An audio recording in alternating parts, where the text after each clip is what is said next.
आषाढ महिना म्हटलं की घराघरात मस्त अशा खुसखुशीत कापण्या होतात.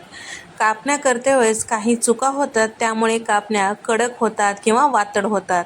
तसं होऊ नये त्यासाठी या पद्धतीने जर तुम्ही कापण्या करताल तर तुमच्या कापण्या संपेपर्यंत सुद्धा मस्त खुसखुशीत राहणार. ही पद्धत वापरून नक्की कापण्या बनवा.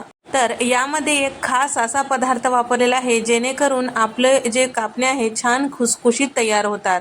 तर या इथे मी चमचाभर इथे मी सुंठ टाकून घेतलेला आहे मिक्सरच्या भांड्यामध्ये आणि चमचाभर बडीशोप टाकून घेतलेला आहे. सोबतच इथे मी 5 ते 6 विलायचीचे दाणे टाकून घेतलेला आहे.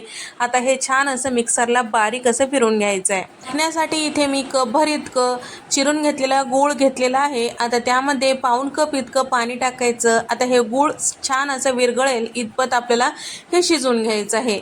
तर या ठिकाणी आता याचं प्रमाण पहा. हे प्रमाण जर व्यवस्थित असेल तर तुमच्या कापण्या व्यवस्थित होतात. तर इथे मी कपनंच 2.5 कप इतकं गव्हाचं पीठ, अर्धा कप इतकं बेसन पीठ आणि त्याचबरोबर अगदी 3 चमचे इतकं रवा टाकून घेतलेला आहे. रव्यामुळे आपले कापण्या छान खुसखुशीत होतात. तर बारीक रवा वापरायचा आणि तयार करून घेतलेलं सुंठ, बडीशोप आणि विलायचीची पावडर टाकून घेतलेलं आहे. 2 चिमूट मीठ टाकून घेतलेलं आहे. त्याचबरोबर इथे मी साधारण एक 6 चमचे इतकं तेल गरम करून घेतलेलं आहे. पोहे खायच्या चमच्याने 6 चमचे.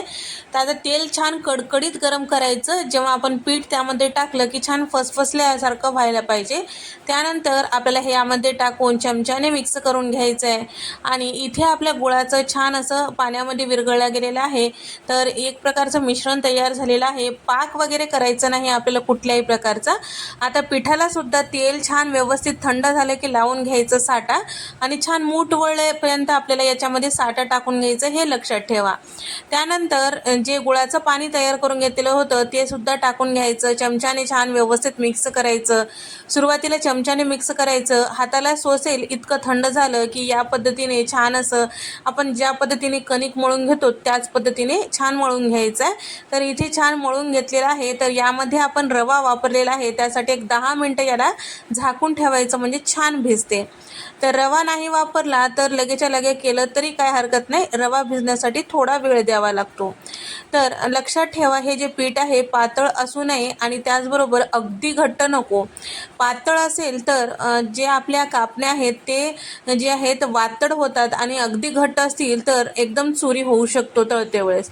त्यासाठी या पद्धतीने मध्यम कन्सिस्टन्सीमध्ये आपल्याला हे पीठ मळून घ्यायचं आहे. तर कापण्याचं जेव्हा पाती लाटतो तर त्यावेळेस तुम्ही तेलाचा हात लावून लाटू शकता, पण इथे आपल्याला पिठाचा हात लावायचा नाही, लक्षात ठेवा. जर चिटकत असेल तर, नसेल तर तुम्ही तसंही लाटू शकता, मी जसं लाटायले तसं.